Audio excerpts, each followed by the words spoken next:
What's up, everybody, and welcome back to the Cooperators Viewers Couch. I'm one of your hosts, Ben, and like always for Ghostbusters, I am joined by Gabe, the magnificent, the wonderful, the man who always crosses the streams. That's Gabe. I've done it before, and I recommend it. It's a good bonding experience, especially when you make eye contact. Oh, Jesus. And, of course, we've got the baldest man in the business. That's right, we have the Hurricane, Carmen. Yo. Or should we call you the Ball Power Play from now on? Ben, that's my private Twitch name. Your Twitch name that you made to sub to me. That's so great. Awesome. Well, if you didn't know... actually intending to dom to you. That's why I'm all power play. Oh, okay. I get okay, that. Sure. If you didn't know, on the Cooperators Viewers Couch, each and every week we go through a TV show or movie that we are currently watching from a series. Right now we are doing the last movie in the Ghostbusters franchise, at least for now, until Aftermath, I think it's called, comes Afterlife. out. Afterlife? All right. Afterlife it's not comes Math out. Busters. You don't know that. Aftermath. Math. You get it? Yeah, but... It's Ghostbusters. Yeah, but Aftermath is like after a cataclysm? Whatever. Whoa. So we are doing That's not appropriate. Ghostbusters Answer the Call. That's right, the movie that didn't really get great reviews, and people seem to just not like it. But I actually really enjoyed it. I'm not gonna lie. I think I enjoyed it more than the other ones, but we'll get into more of that later. You can catch us wherever you listen to your podcast, as well as live on Twitch at twitch.tv/theco_operators. And you can catch us on social media, but we'll get into that at the end of the show. But first things first, guys, because we don't do initial comments anymore, it's time for that 2-minute plot. Carmen, I'm going to put 2 minutes on this clock. Okay, you got 2 minutes on the clock. Okay, cool. Just give me 1 second. Okay, I got a new phone, so everything's a little I'm bit going to watch jumbled. the Ghostbusters trailer while you do this. New phone, who dis? That's exactly what it 2 is. minutes long. Stopwatch. I never understand that anymore. Like, when people are like, oh, I just got a new phone, I don't know who you are. It's like, wait, you ever heard of, like, syncing your contacts from, like, it's so easy now. Like, you can sync it to your Google account or, like, many other avenues. My phone literally had a clone this phone to your new phone app. Yeah. Like, pre-installed on it, so... Yeah. All right. Stopwatch is ready. Actually, do you want a timer or a stopwatch? Timer. Okay. Oh, hey. Okay. 2 minutes on the clock. Carmen, you ready? All right. 3, 2 minutes on the clock. 2, 1, go. Okay, we start off at this mansion in New York where this dude who's a tour guide gets attacked by a ghost, and we see underneath this table or whatever this like weird sort of like electronic, weird looking Ghostbustery device. Cut to Erin Gilbert, played by Kristen Wiig, who's a professor at the university. She gets approached by some dude from the mansion, and then she realizes that this dude found out about her through this book that she wrote a long time ago. She doesn't want to lose tenure at the college, so then she goes to meet her friend who she wrote the book with, tells her about the ghost. They all go investigate the ghost together, agreeing to take the book down. They see a ghost. They interact. Erin gets slimed. And then they all get kicked out of their universities after they post YouTube videos online. They go into business on their own, trying to investigate ghosts and stuff like that. They bump into Patty Tolan, who's played by Leslie Jones, and she tells them that she saw a ghost in the subway. Go investigate the ghost in the subway. They have some sort of laser beam, later going to become a proton pack, that they used to attack the ghost with in the subway. Doesn't really work that well. I can't see that. Is that a minute? Okay, anyway. So, they go back to perfect the ghost fighting gear. They realize that they found one of those devices that was in the mansion on the subway. It's some sort of, like, spectral energy attractor or whatever, and they realize that some dude who's, like, a weirdo who he works at a hotel that is, like, the center of, like, ley lines that overlap with each other. He's, like, placing these devices all over the city to try to, like, create a vortex of ghosts and stuff. They go to try to stop him. Patty joins up with them as well, and then he kills himself, becomes undead. He ends up possessing their secretary, who then gets super big, and this monstrous ghost. They fight the ghost thing by shooting it in the crotch. Then they nuke it, and 5 seconds. they save the city. Nice. Awesome. Well, that was Ghostbusters Enter the Call. Yeah, I don't think you missed any like the really big points. I think that kind of encapsulate everything. Um, let's get some initial thoughts here. What did you guys think about this movie, like as an overall, before we kind of get into more of the nitty gritty? Carmen. I mean, overall, it's pretty entertaining. Like, I enjoy it whenever I watch it. It's fun. I mean, I love Kristen Wiig. She's one of my favorite SNL cast members of all time, probably. I think that she was extremely underused in this film, and I mean, I'll probably get to more of that a little bit later. But overall, it's pretty fun. It improves on a lot of the ghost fighting stuff in the first few movies. It has like some really great action sequences. So I kind of see it as like kind of a bit of an action movie. Uh, Overall, I think that it doesn't live up to its predecessors, and it tries too hard to do so. Mm-hmm. And I think that it probably there's I think there's a lot of ways that it could have been a lot better than it was. That said, it's pretty hard to fuck up Ghostbusters because it's pretty fun still. So like Mm-hmm. even if it wasn't like the best movie ever, it's still super fun. Like Ghostbusters is just a fun thing. Yeah, for sure. How about you, Gabe? What's your initial thoughts before we jump into the more in Yeah, depth? I'd say mine's a little similar to Carmen, but I disagree in some points. But overall, I feel like this film had a lot of issues getting started. I think altogether, like you can, anyone who's a big fan of this series knows that like this third film was near to impossible to get it off the ground, and I think Harold Ramis passing away, just like it threw a monkey wrench into everyone's plans for it. And essentially, what happened was I think they rushed something that could have been even more spectacular than what it is. I enjoy the movie. I think it's fine. I do think the writing didn't, the writing and the directing didn't, um, they were given a gift of a good cast and they didn't utilize that good cast. And I think if we were to go down the direction of recasting, I suppose you could, but I think you'd have the same result. Um, I think that between McCarthy and Wig, they're essentially the same character, and so you kind of had to figure out who's who. Mm-hmm. And I think if you added a different style of comedian, I think maybe that might have changed. But even then, I think it goes back to the writing and directing of this film. And not to say it was a horrible film.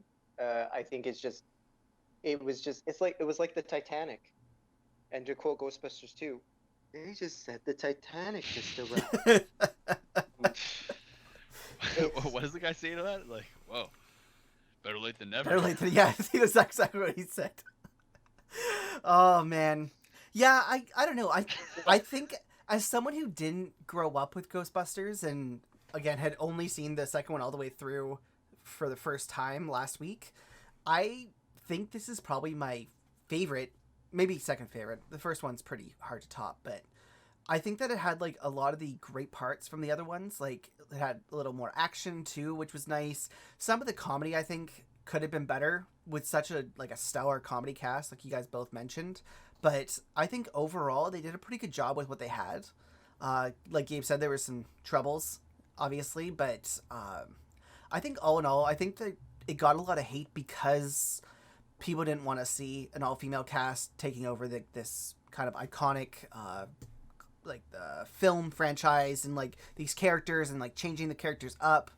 But I think overall it was really really fun to watch. Like I would watch it again, just because it was lighthearted. It wasn't super deep really. There was not much to the story that did anything new, but yeah, it definitely had some great moments in it, and I think that the actors did the best they could with what they had. And there were some good moments in there too, right? And some great callbacks, like all the cameos that come in with all the original Ghostbusters, as well as the secretary, uh, with the exception obviously being Harold Ramis, because unfortunately he passed away in 2014, I believe. But you can see a bust of him outside of the main character's office when she's in the university. Yeah, I don't know. I think that it was just like a fun watch, really. And I think because it's newer, it maybe caught me a little bit more because I think this was like actually the first Ghostbusters I watched all the way through when it first came out in theaters. Um, but yeah, I think again I don't have the same kind of nostalgia though, right? So I don't. In comparison, movies side by side, I think that this was probably more enjoyable watch than the second Ghostbuster movie. Yeah. I think it's hard to not ignore the the political climate because I feel like at this time this is just before the 2016 election and the zeitgeist essentially for a lot of people was just like, oh, it's open season for me to like say what I'm thinking because even if it's not appropriate, Mm-hmm. um, based off of no evidence. And I think that's the other thing that this film, for the making of it, I think gets a bad rap for because it's just like licensed to just like, no, I don't really want to watch this. But it's interesting because like a lot of the Ghostbusters, uh, I don't know what to call. I guess canon is what you Mm-hmm. could call it. Yes. There's just been like the real Ghostbusters cartoon, and then if you grew up watching that, or you maybe you didn't, and you grew up a little bit later, there was Ghostbusters Extreme, which had a very mixed cast, but also wasn't really following the same through line as the other Ghostbusters, and that was like really, and it didn't do it. It did okay, but I mean, it ended up getting canceled. But like, I don't know. I think the Ghostbusters have always like it's evolved over time. And so for me, I was okay with just seeing how it went.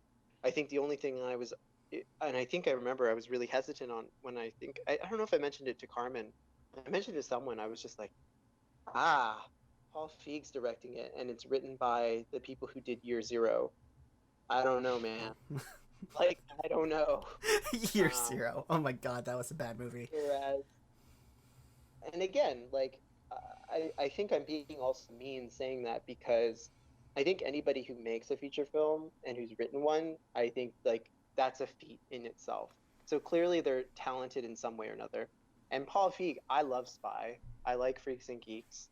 Um, but I just felt like, yeah, this film, like I joked earlier, it kind of was like cursed a little bit in a lot of ways. I don't think people gave it the benefit of the doubt. I don't know, Carmen, what do you think?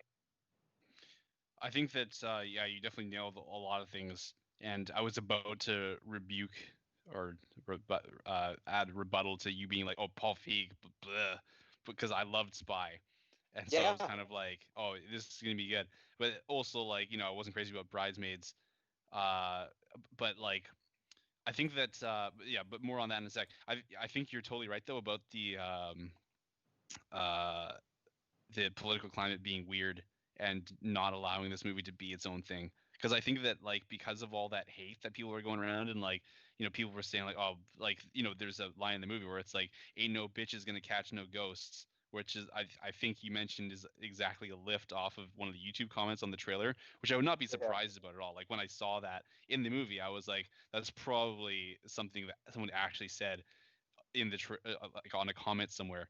And so all of that stuff I think was really toxic to the film and maybe made them want to do something like it kind of felt like the film was very aware of that and trying to fight back from that, and like it was all about like these women trying to or being silenced by various people like the government and being told like oh you're just like a sad group of women and you don't know things, and it's probably the experience that a lot of women have in the world, and it's very unfortunate that's the case. But I think that it makes it a little bit not as universal a story as if it was just like oh these are four scientists like I think that yeah, they've like people who were watching this film get made were like they're women, they can't do that. And then the film was like we're women, yes we can, instead of just like we're scientists, like the fact that we're women is irrelevant. And I think that maybe like that's I don't know. It's a tough kind of converse or topic to approach. Like, do you bring to light the fact that they're women and that they're able to do these things, or do you just ignore the fact they're women? They're just doing the things, and you know, it's just kind of like you ignore the gender. I don't know. It's like you need to do kind of both because we need to acknowledge that, like women are underrepresented in action movie roles generally, but also that like it doesn't matter that they're women and they're in an action movie. Like Yeah. that should be normal. It's just, yeah, they should just be actors or actresses in a movie, not just they're a woman in a action movie, because obviously right now and even in the past it's been very dominated by male roles. I mean, obviously it's getting a little bit switched over with a lot of the movies recently. There's a lot of action movies out there, just think like Wonder Woman and stuff, but yeah, I agree. Like, it seems weird to say that because I know that, like, I love women action movies. I love like the Charlie's Angels and all that kind of stuff, but yeah, it's, yeah, I think that definitely the climate, and like you said with the comments, like, I'm not surprised at all. Like, YouTube is the worst for commenting on things like that, and people are the worst because all the anonymity. But it's too bad that they would have had that, because again, it was a fun movie, and it sucks that it kind of got poo-pooed before it even started. I guess before like there was a release, everyone just decided that it was going to be bad, so they like kind of just shit all over it. Mhm. Yeah, but like like I'm a straight man saying all this bullshit. Like Yeah. I don't think Uh, like it really yeah. matters that much. Like I I mean mean, like, yeah, it's like my far, opinion shouldn't far be really it matter from to us. that. Yeah, Huh? I get what you're saying, Carmen. Far be it from us to like comment on the experiences Yeah, of women. exactly. It's like Mhm. it's Three probably men. not my Yeah. place. But But I do what I think, but I do think an important thing to note about it, though, is like I think we can make observations about what we saw and what we saw maybe other men around us comment on. Because I know for me, there were a lot of uh, not guy friends, but guys I heard in conversations of when we were having this, when I was hearing the conversations of the film, being like, no, not for me. Um, and then the other thing I think, which is it's a larger conversation to have, is, you know, this film was like kind of the first out of the gate to kind of just get destroyed in that way.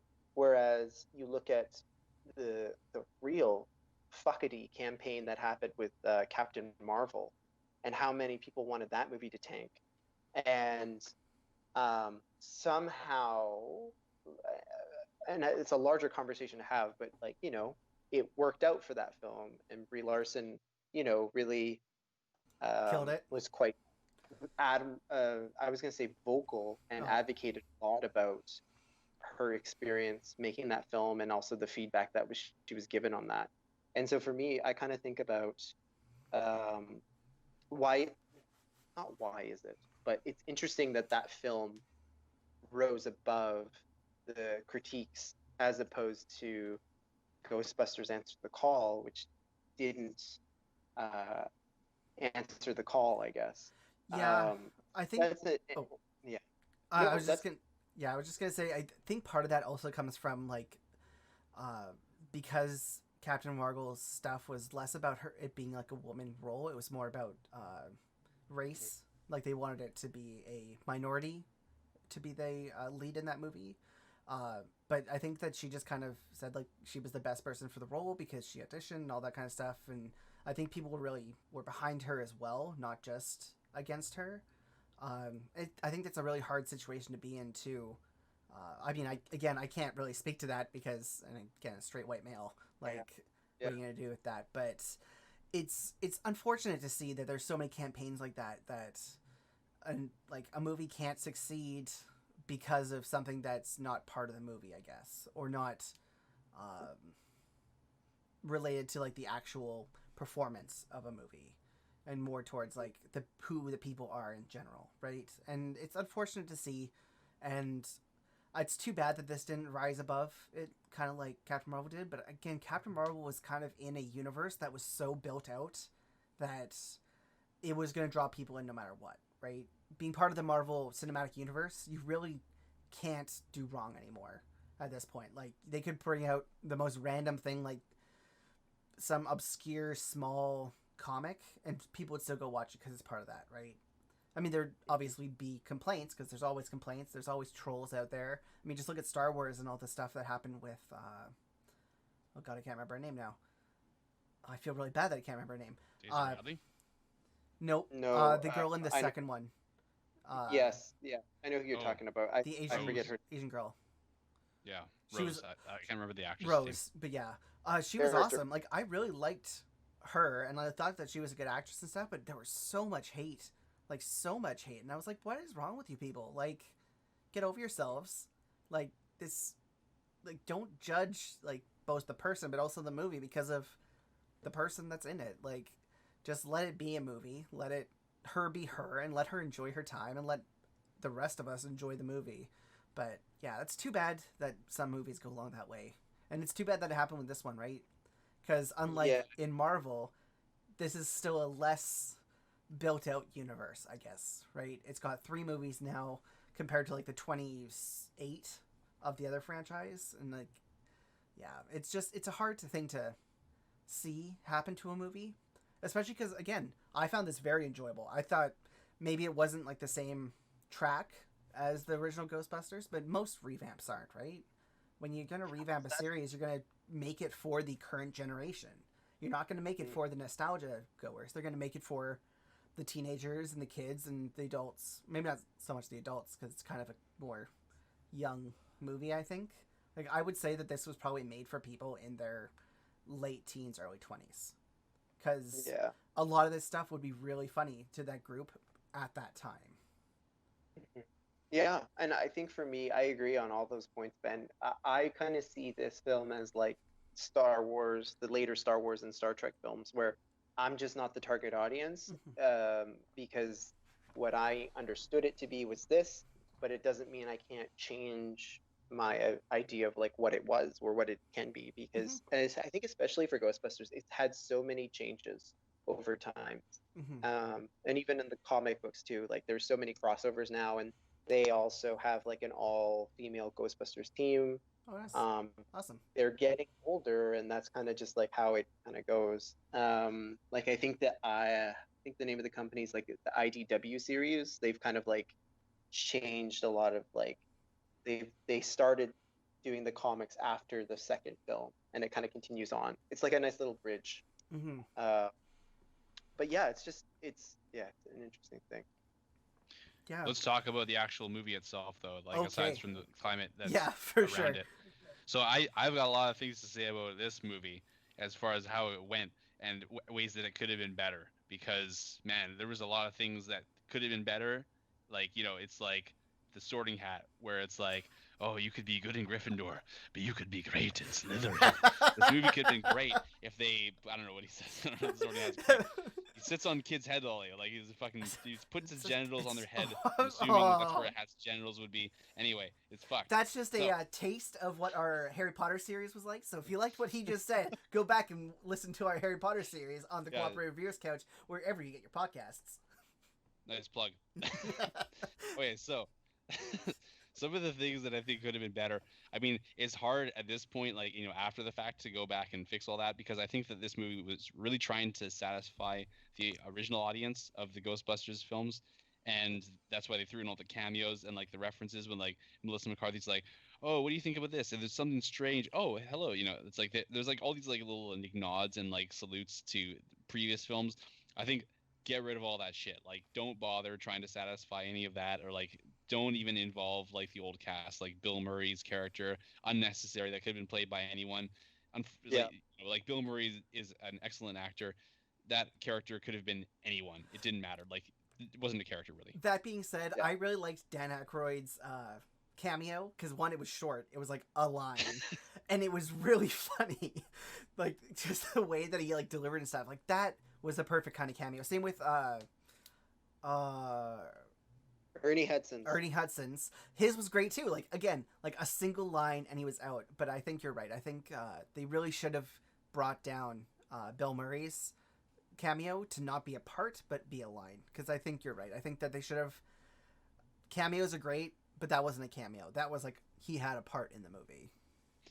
Yeah, actually, I don't agree with you on the Dan Aykroyd thing. I agree really? that it was funny, but also like it didn't make sense in the story. Like, what, New York cab drivers like not like phased by this stuff at all? It was just kind of like didn't need to happen. Like, it was a little bit too much fan service. Ernie Hudson was like, okay, fine, like throw something at the very end of the movie in there just as kind of like, oh, it's a little funny bit there. but like as a plot point or like part in the movie, like in the middle of the movie, it's like, oh hey you, oh hey you. It's like, okay, all right, I get it. Yeah. That's So fair. there's that. Yeah. I was gonna say, Carmen, it's kind of like the equivalent to the 21 Jump Street cameo. Oh, Like, I love the that kind one though. it fit with the That was plot. perfect. Yeah. It fit with the plot as Yeah. opposed to the other ones, and maybe also a bad example because maybe we don't want to talk about Johnny Depp right now. That's Why? rough. What did he do? Oh geez, so we're not getting into that. Though What did he do now? he did get kicked out of Fantastic Beasts, so we'll see what happens with those movies now. But I love he Fantastic Breasts. the day after he got booted, so and he went without any kind of fuss. So I think that he knows that he's in really bad shape. Oh man. I'm not laughing at that. I'm laughing at Ben's monitor. Okay. Okay, good. What? But yeah, no, Back there, don't worry about it. I get what you're saying, Carmen, but I'm gonna be honest. I am a sucker for some of that like fan servicey stuff. I really like that they had like those little nods, even if like maybe they didn't make sense with the story as much.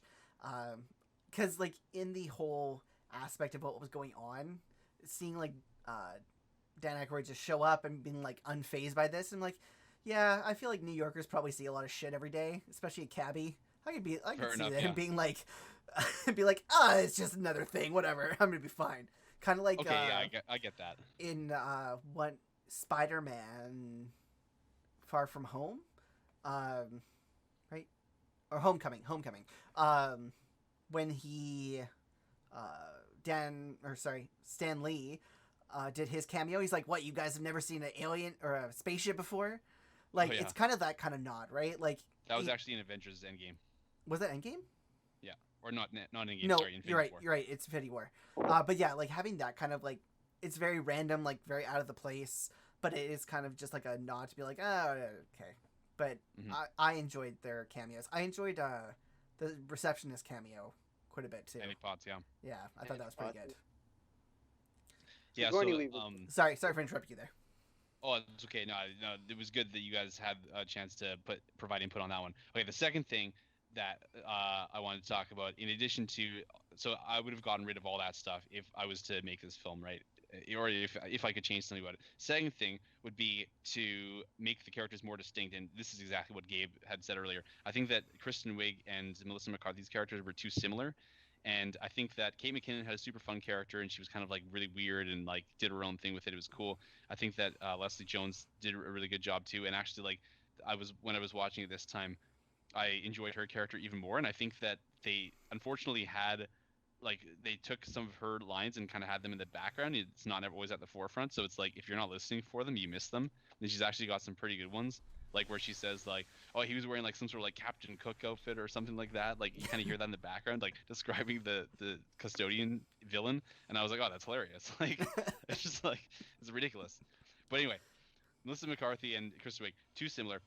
And the other thing is, Kristen Wiig is one of my favorite SNL characters or cast members of all time. And it was because of her characters that it was so good. She was so weird. She had like the most bizarre characters that she came up with, and like the one-upper Penelope and like Gilly, some really good stuff.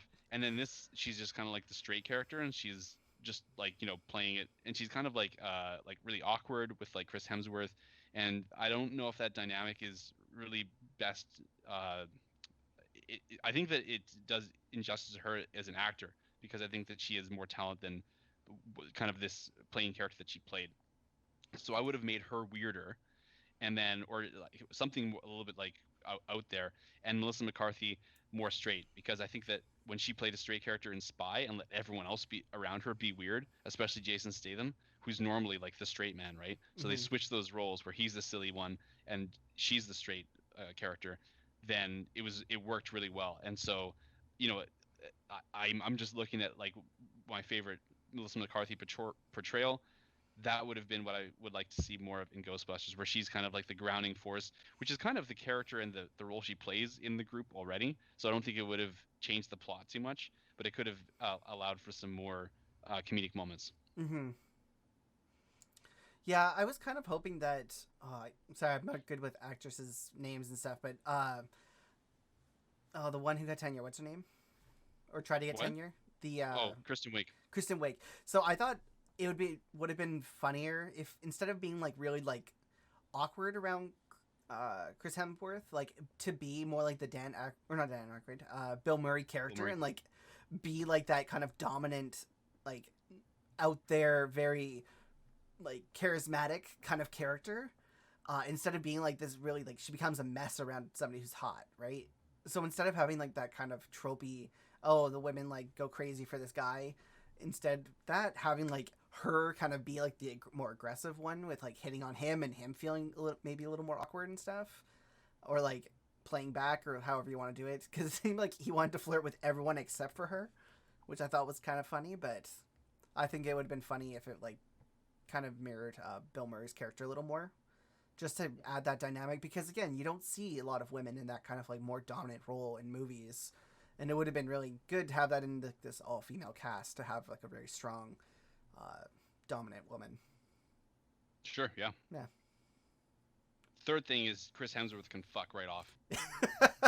Why? Like, that Did you character not like was him? just like, he was supposed to be like so funny, and I was just like, this guy's so dumb. Like, it's not even realistic dumb. It's just like, oh, he's covering his eyes when like, you know, like it's not even like an intelligent thing. That's an intuitive thing. Like, it's like, it was too much. And it like, you know, he was fine in that character. Like he didn't do anything wrong. It was just like the writing and directing, what Gabe was talking about. It was just like, depending on him being funny, I think the Ghostbusters could have been the source of more of the laughs. Yeah, for sure. I wonder with that too, especially between the cameos, Carmen, that you talked about, Hemsworth's role. I wonder how much of a role the production studio had over Paul Feig and just the ability to make a film.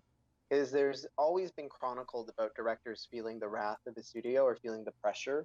And it's not to say that he hasn't done big films. Like Spy was a big movie.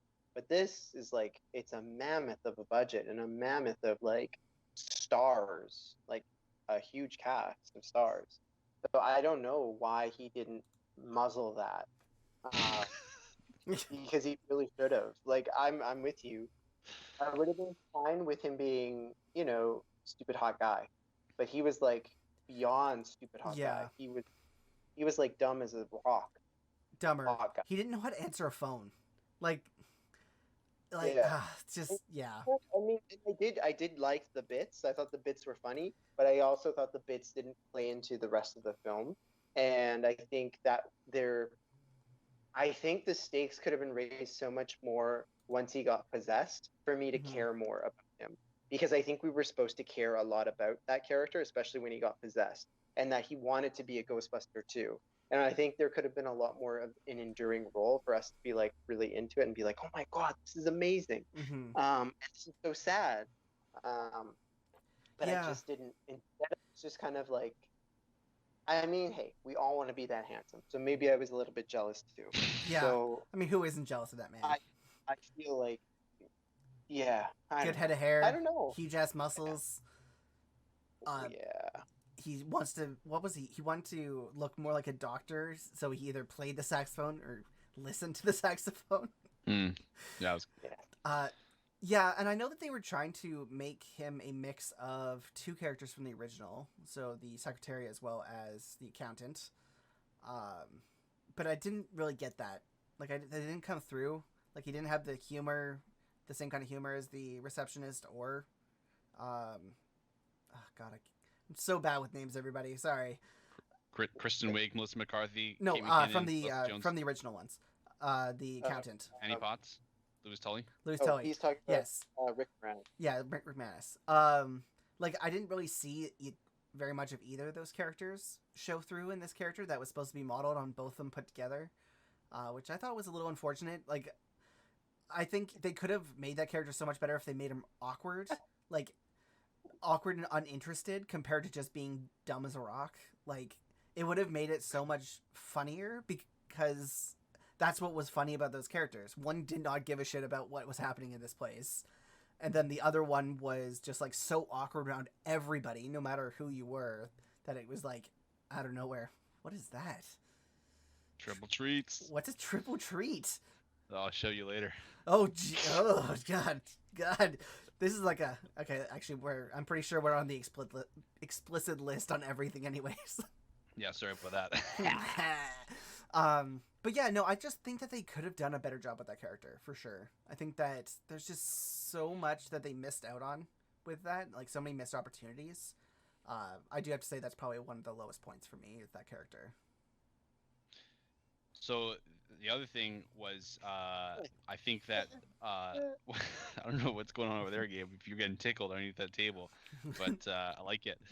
I thought that this movie started off in a mixture of strong and weak. I think that the character played by the dude from Silicon Valley, whose name escapes me, who's like The bad guy. or Gabe from Office. I can't remember. No. The dude at the beginning, who's giving the Yeah, tour I of know. the mansion. Talking Yeah, about I can't remember his name. is it Zach? Is it Zach? McDougal. Yeah, totally. Anyway, so so this dude, like, he's kind of giving this tour of the place, Zach and Woods. huh? Zach Woods. Zach Woods. Okay, thanks. So, he's giving the tour of this place, and let's compare it to like the first one, the way it starts off, where it's like the first one you have like kind of it starts off like with no jokes in the first little bit. It's just like a boring librarian, like taking you around or whatever. I guess that wouldn't really work with today's audience because they need action like right away. And Mhm. so he starts like talking about some stuff, and there's some jokes, and he's like, oh yeah, this guy had an idea to enslave the elephants. I was just like, okay, like, it's not that funny of a joke. Like, why do you even need to have like jokes in here to take you kind of like out of the realism of or like the fantasy of the ghosts or whatever? And then he gets attacked by the ghost, and like that part ruled. Like, it's like super Yeah. cool. It was like slime is coming up. There's like a vapor that comes at him. He's hanging. He's looking back at the camera. He's like, no. And then it's like, and then I was like, yes, it's fucking Ghostbusters. Is I it? was so into it. Was it just me or Yeah, I was really upset that he didn't die? Like, is that like? I know, like that might sound terrible, but like with like how that scene was set up, I was so ready. Like, oh my god, he like just died. Like this has real stakes in it now instead of Yeah. people just getting slimed, and then he was alive. And I was like, oh, there goes all the He stakes. did shit his pants though, so I mean. I know, that. but like the stakes were all gone. Like he was It's like true. hanging over this thing that was like trying to swallow him up, right? And nothing happened to him. Like, Yeah. and I was like, I'm with you. Yeah. yeah, if he had died, it probably would have added so much more stakes for the rest of the movie because it wouldn't be like, oh well, they'll get slimed. It was like, oh god, like these four women could die because they're trying to save everybody, and everyone's like poo pooing them and like push them to the side and be like, oh, you guys are useless, and they're like, no, we're risking our lives to save everybody. But instead, it's kind of like, oh well, you're here. Yeah. You're gonna get slimed. That's That fine. would be such a big changer to set the tone for those films going forward if they were to like have people die, which I think is an interesting. I mean, and they do end up having someone die in it. Oh yeah. Which is film.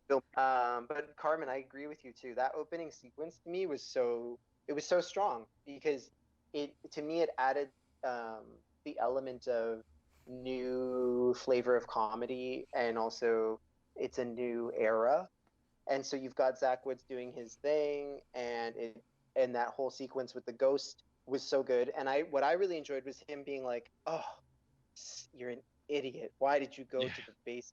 And I was like, that's because that's such a meta thing where like now the audiences are more intelligent and understanding, like this is actually the formula for how you actually do die, so don't do that. Yeah. And to watch that happen, and then the sequence and the music happen too, I was like, oh, this is really cool. It's a nice little staple in it. And then the shift of the film just changed. It just totally changed. And I don't know about you two, but I felt like this film was rushed. I felt like it was really rushed, like a lot. Like the pace of it all was just like so much speed. Yeah, I don't know if you guys felt that way about it though. Yeah, I noticed that. I noticed that there was like some parts that like really dragged, and then other ones that kind of went by way too fast. And I think part of that probably comes from like trying to shove in a lot of that fan service that Carmen was talking about before, like because they wanted to get all these things in here that maybe they like lost vision of like how a normal pacing should have gone, because there are definitely a lot of parts that drag, and I mean the first one dragged too at parts, but I feel like this one dragged more because like they tried to explain everything, like the power packs and like how she created new weapons and stuff, instead of like in the original way they just had them. Like they were created off screen and then just given to people. It wasn't like, oh well, here's this thing, like go test them out, and like, oh, that one's not ready, and then it's never ready. And you're just like, what? Why even have that on the table for someone to use? And then why talk to us about it if you're not going to use in the final battle as like being the main thing that gets rid of the bad guy? Like, as soon as she says like that one's not ready, but when it's ready you can use it, I was like, oh, that's going to be the thing that kills the big bad at the very, very end, and then it just never shows up, and you're like, what a waste of like. I mean, it wasn't very long. It was like maybe 20 seconds, but why put that gag in there if it's not going to be important later? Like, when you put things in a movie, they should move towards something for the most part. Right. Yeah. And I've had this complaint about a couple of the series we've done, especially like the TV ones, where there are episodes that don't move the story forward. And this is like one of those things. It's a scene that doesn't move anything anywhere. It's just like a random part that they put in because it was funny? Question mark? Yeah. It wasn't that funny of a joke, so it was like, why even? Yeah. It's like, that could just cut that. Just get rid of that. I actually didn't mind the armory and the description of the proton packs and stuff, because that was always one of my favorite parts about the first movie, is that, or just the Ghostbusters in general, is the gear that they have and like the pseudo non-science of like their gear and how they catch ghosts and how it's all scientific and stuff. I always really liked that part about like this scientific part of, oh, they're creating these things they're able to use to fight these entities. But I think that the way they did it, where they're using all this stuff in the back alley and just like shooting signs and like the dumpster and all that, I don't know if I would have done it that way. I think that like just having them go through like one by one, like, and like having garbage go through it and stuff like that, it was like, man, why don't you just like have like a montage of them fighting actual ghosts with these things, or like trying them out, like, and like have Kate McKinnon like, oh, this is how this thing works, and then like one of them used it. It could have been an opportunity for, I think, more comedy instead of just like having garbage go through. Yeah. I'm sure there were like budgetary constraints about like animating more ghosts and stuff, but also like Melissa McCarthy like spraying the proton beam and like being like, oh, it's like fighting a gator. It's like, well, why don't you just stop pushing the button and shooting it? Like it just didn't really make sense. What would have been funny is if she again later had to like did that again, but actually had to fight like a ghost gator. That could have been really funny. Like, there's like things that they could have definitely added in to make some of those kind of funny.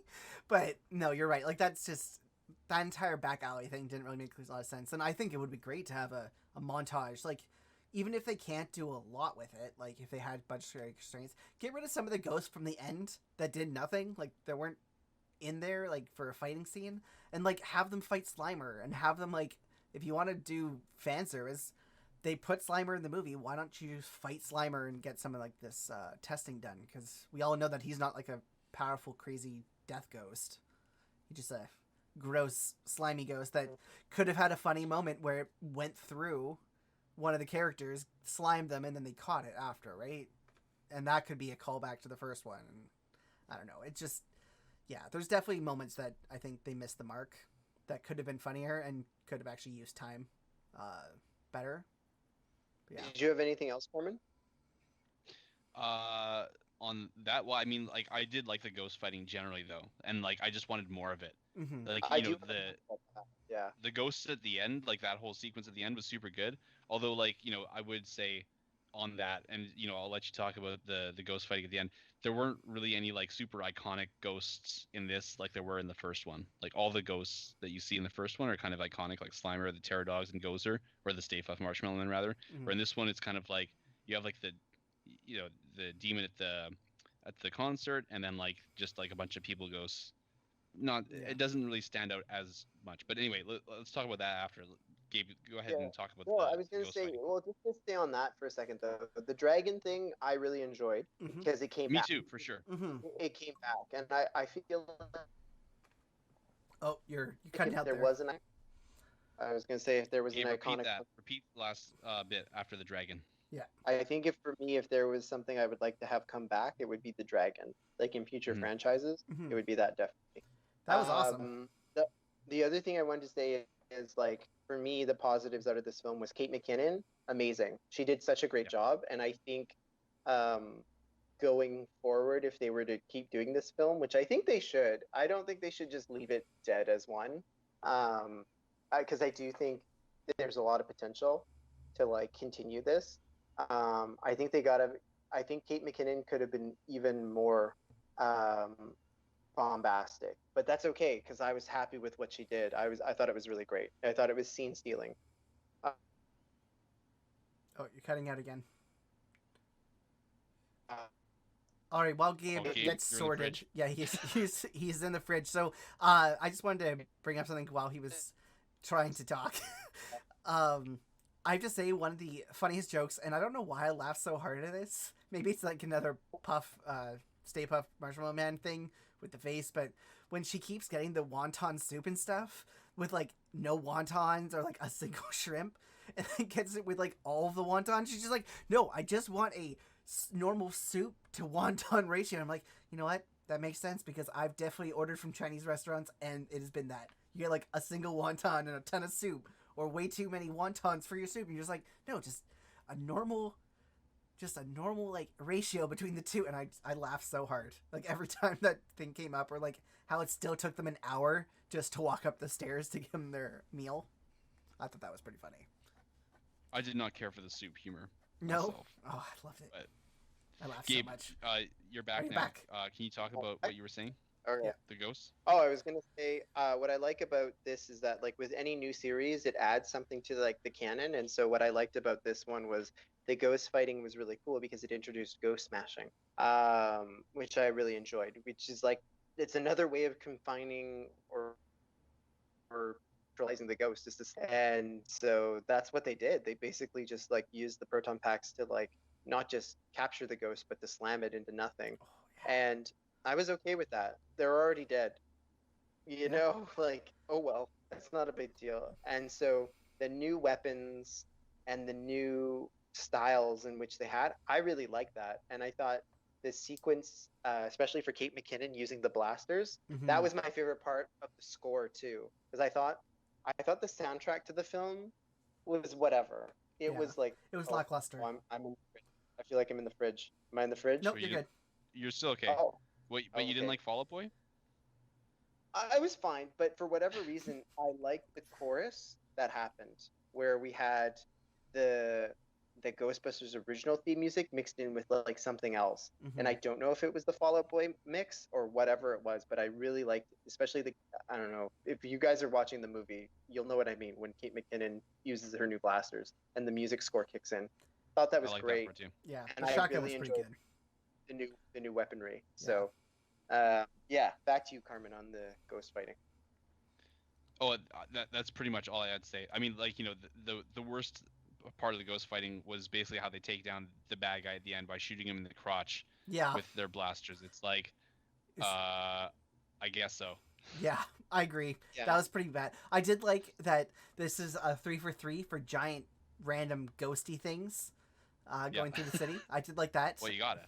I did like that they called back to the Marshmallow Man with like the float. I thought that was actually kind of clever, and the fact that she beat it without like a ghost device, but she actually just used a pocket knife and stabbed it. I was like, okay, I like that. I like that they put in that joke about the pocket knife and like actually came back to it. Yeah, they should have done that with that weapon. Yeah, exactly, exactly. But yeah, it just I don't know. I liked the final scene. I didn't like how the whole reverse polarity of the thing to like draw in all the ghosts without like any collateral damage to like the city or anything. I thought that was kind of a weak like conclusion. It almost seemed to like also happen way too fast. Like it was just like, oh, we can totally do this thing because it's definitely gonna work. And you're just like, well, you could have at least had some uncertainty in your voice. Be like, well, it might happen or it might make things worse. And then having to make that decision if they're going to like risk everybody's lives or if they're going to figure out another way. I just think it was like maybe too convenient. And for me, Ben, I feel like that's where the second film would be such a great fitting complementary piece to this first film, is that the consequence is Zool. Mm-hmm. The consequence for doing that would have been like, to me, it's a no-brainer at that point. It's like, oh, okay, this first film we set it up, now we can have this other big bad because of Mm-hmm. this has happened. Yeah, And like I would have been like, oh my god, that's genius! What a Yeah. great way to bring back Like school. have the And then the explosion yeah, release him from his prior prison or whatever. yeah, Yeah, that'd yeah, be awesome. yeah. I'm in for that But for. I'm with you too, though. It almost felt like there was no thought about what the ramification is. Mhm. Um, and again, maybe that's just what the second movie could have been. I don't know. I really hope they do one though, but I don't Yeah, think I they mean, we'll are. see. I don't think they will. I don't think that this one did well enough to do that. I actually Mhm. never checked that stat. Let me just look that up. So you guys harumph around for a second. I While we're didn't on mind that, the yeah, ending, the explosion. That was fine with me. Yeah. Go ahead, Gabe. yeah. Oh, I was gonna say, I was reading this consequence of sound article, um, and just because we were talking about it, um, Paul Feig and just his direction. It's interesting now that it's been, and this article came out on May 26th.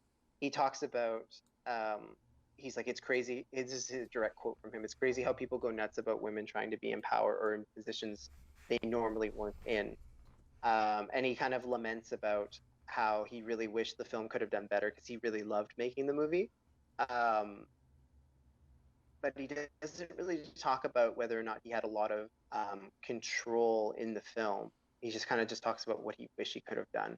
Hmm. Um, and kind of exactly what you said too, Carmen. Like there was a boiling point with the whole culture of what was going on with the thing, with the film. Yeah, and It's interesting. and like there's like even more targeted parts in there where they're like, there's parts about like that the YouTube comment part, and then there's also like a part when like Melissa McCarthy is like yelling to Rowan the villain, like it's like, oh, come get your virginity out of the whatever or something like that, and it's kind of like it's saying like fuck you to like the incel community, I guess, that like maybe was like putting down the film or whatever. And I wish that it kind of would have ignored that sort of thing, because I think that this movie is better than that shit.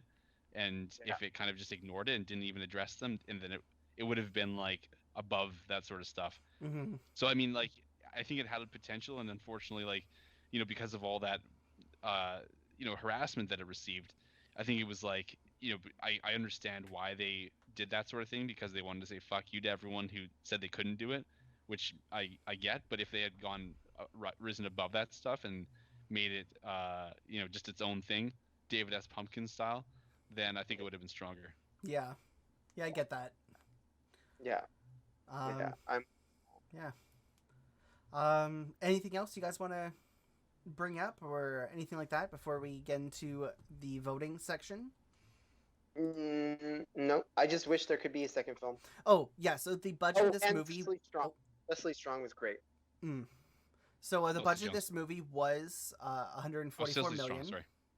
and the box office was only 229 million, which in a lot of ways would just be a flop because they didn't even double their money, which is unfortunate. That's it. Yeah. I did not care for the dancing. I was gonna say that, and also here's for you. Dancing. Um, Oh, the I felt like oh yeah. I felt like Andy Garcia's character didn't need to be in it, and if he was to be in it, I would have been happier if he was a lot more um, colder than what he was, because he kind of just seemed like he was an idiot in power, and I felt like maybe that was the commentary of the film in general, of just these men that are in these positions of power that keep shit in the bed. Um, and maybe that's something I have to unpack within myself. I don't know. But I do feel like I thought Cecily Strong did a far better job of being the governmental authority saying, we want you to do this, but like be quiet about it. Like don't do it, but do it. And then like we'll take it. And I really loved that. I liked how she handled that really well. And I thought she was the mayor when I first watched the film. I was very confused. Yeah, actually, she probably would have been a good idea for the mayor. I mean, like, overlooking like other plot points as well. Like, there's things that are kind of weird. Like, they post up the video of Krista Wiig saying like ghosts exist, and then like the dude at the university sees it, and it's like, what is this? Yeah. You're fired. And it's like, why didn't they upload the whole video of the ghost too? They had that video at the time, but they only uploaded the part of Krista Wiig saying ghosts exist, why did they even upload that part to begin with? Why didn't they just upload the parts of the ghost? Yeah. Like, that's how you got fired? Like, I mean, I get that they need to move the plot along, but I think that they could have done it in a way that made sense, and it would have made this movie stronger if, like, they had addressed those bits of the story a little bit and Also, fine-tuned a little bit. knowing the university system a little bit, that wouldn't happen if you said something like that. They would not kick you out of a university, even if because you're on a tenure track. Like, if you were about to get tenure, they wouldn't take it away for that. Like, her research is obviously not that, like, at the university, so they wouldn't be like, no, you're done, get out of here. Nope. You said this one thing in a YouTube video once, and it wasn't offensive, and it was just a thing, and it could have just been for, like, an acting thing, like, like, that's what she would have been like, oh, we were just acting and messing around. But nope. Oh, you're fired. No tenure for you. You've been here forever, but whatevs. It's like, no, that wouldn't happen. Yeah. So, I mean, like, that was a little bit of a weird little part there. But I did really like Charles Dancer's character, and, like, how he's like, I did really enjoy the line. Like, that was one of my favorite jokes, actually, when he's like, and another thing about your clothes. And then he's like, never mind. And she's like, what is it? Too sexy for academia? Like, that was very funny for me. Yeah. The best gag, I think, was when they, though, approached the dude from the mansion. And then it's like, oh, yeah, that dude has been dead for 15 years. And they're like, what? Oh, that's awesome. And it's like, oh, he's right there. And it's like, oh, that's his son. I thought that was the best joke in the entire movie. And it happened very early on. But it was just like, man. It was close. It was close to being fantastic. They had an amazing cast. Writing wasn't awesome. Yeah. Could have been better. Yeah, and I think my other thing, just to add with the, I guess, positivity, but also disappointment, is I just wish people would just, like, acknowledge the fact that this film is a separate entity. Like, it's part of it. It's part of the canon, but it tried to do its own thing, and I think it did a good job in doing that. I think if you can find a way to look above the biases that were thrown on it, I think you can see that it's a pretty enjoyable film. And the thing that's kind of disappointing is just even today, I'm just reading the YouTube comments from the first trailer, and it's still like 3 months ago, people are still commenting on it. And it's like, I don't think people understand how reboots work. And I don't think they understand just how, like, it did do a good job of changing. Especially because it's not actually, like, it's not part of the old canon. It's a whole new canon. Completely different. So, yeah. Awesome. You guys ready to get into some voting? Exactly. And Gabe, I think you're back in the fridge. All there, so yeah, let's vote. Gabe's gone bye-bye. Ben, what do you got for me? All right, so I'm terrified. Rational thought. Oh my! No, what's actually happening? Ghosts are going through his phone. That's actually what's happening. We lost Gabe. You lost Gabe. If you do want to see some good YouTube comments, I recommend checking out the Bardcore remix of "Everybody" by the Backstreet Boys. YouTube comments are hilarious. Gabe, you turned off your targeting computer. Something wrong? Yeah, you're messing up the overlay here. I'm back. All right, well, let's fix you here. You barely.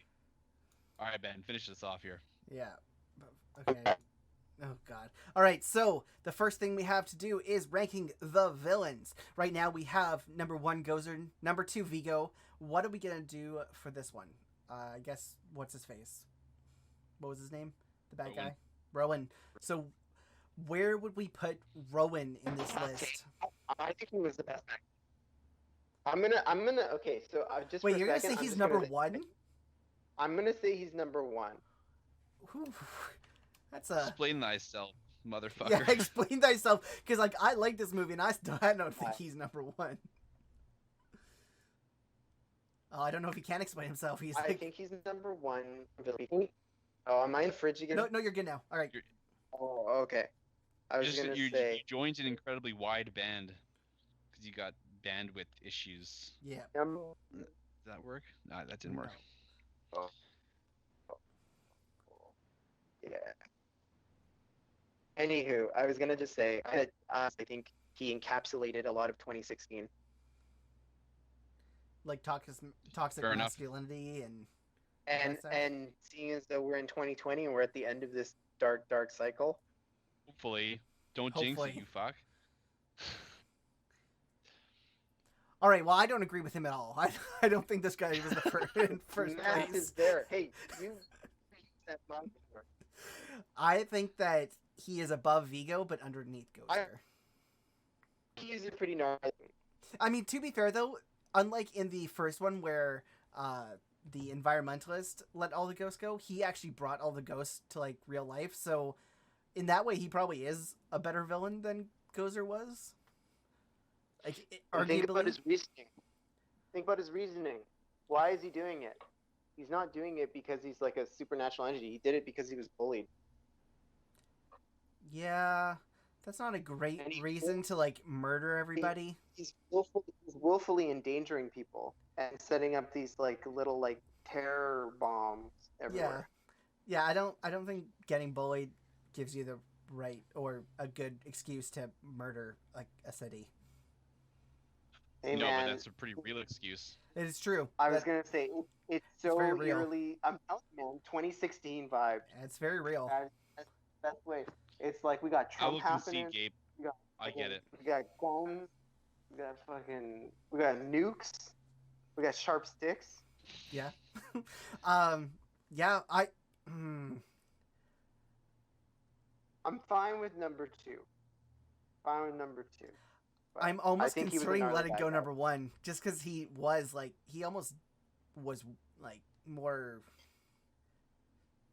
I don't know, maybe more impactful than Gozer was. Because of, like, the amount of chaos he himself created, not, like, environment around them that they kind of played onto. Number one villain, patriarchy. Ooh. It's like, the patriarchy's already been a Come villain. back. I'm into it. It's a villain in a lot of films. How about number one, patriarchy, number two, Gozer, number three, Rowan? Where do you want to put Okay. Rowan, actually, Carmen? Do you want to put him above or below Gozer? I don't. Well, to be honest, Ben, I don't really care. But, That's fair. That's totally fair. I think that they're each good for their own reasons. Yeah. Yeah. That's true. Gozer's a more fun villain to watch. Like I enjoyed the scene with Gozer much more than the scenes with Rowan, but the character of Rowan is far more compelling, endlessly more compelling than Gozer. Yeah. Well, obviously, then number one is going to be the patriarchy. Number two Yeah. is going to be Rowan, because I'm going to put it above Gozer too, Gabe. And number three, Gozer. Number four, Vigo, because I thought Vigo was a pretty bad villain.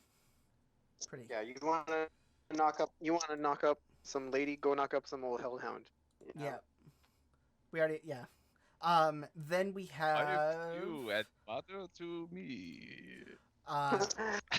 we have a That's movie Vigo. ranking now, and in number one we have Ghostbusters 1, in number two we have Ghostbusters 2. Where do you guys put Ghostbusters Answer the Call?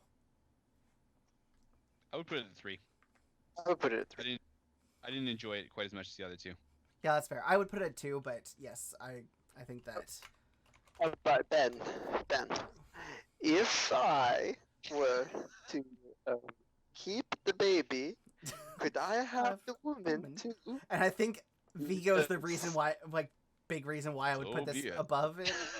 As well as the Statue of Liberty. I think that kind of pulls that one down, but no, I totally get that. Last but not least, Yes.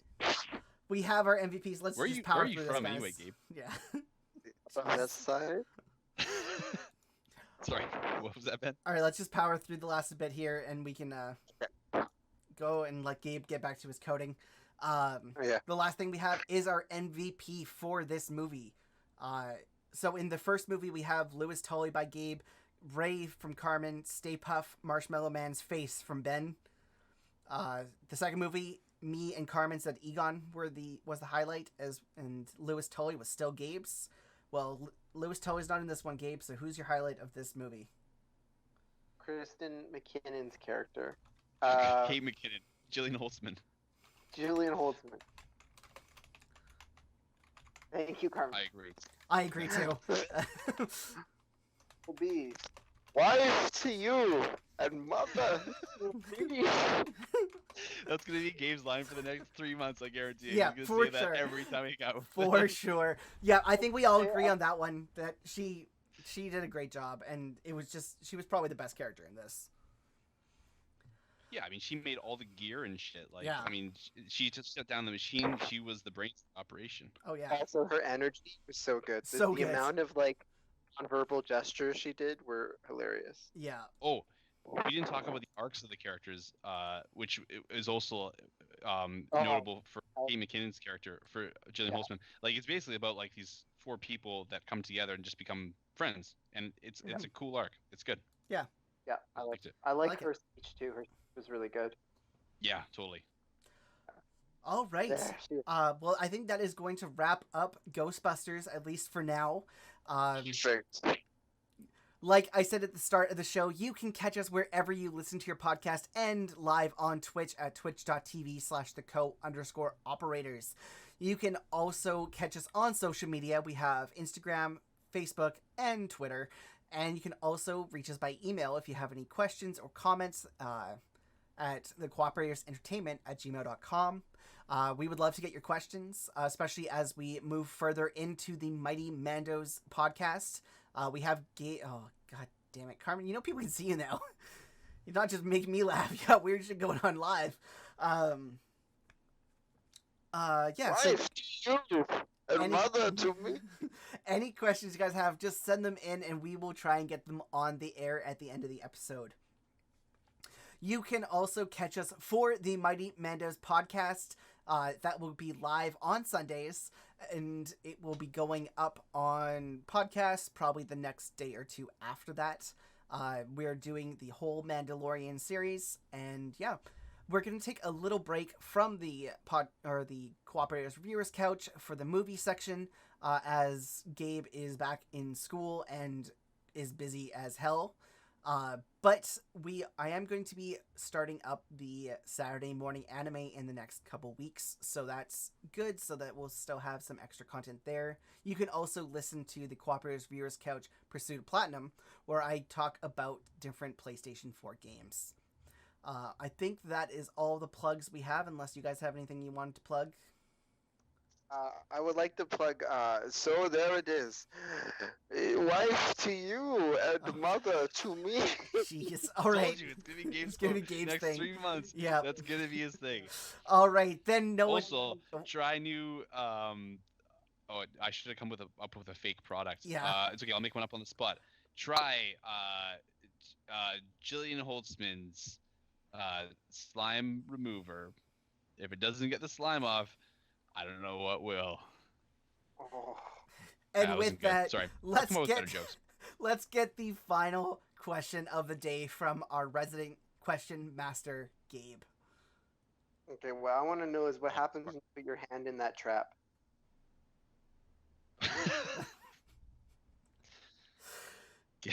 Wait, At the end is of the that scene, is that a sexual there- innuendo? at the end of the scene, they're trying different equipment, and there's that green laser trap, and she almost put her hand in it. I want to know what happens if you put your hand in the trap. Maybe it sucks out your ghost. Busted makes me feel good. Bustin' makes me feel good. That's a dirty line. That is a filthy line.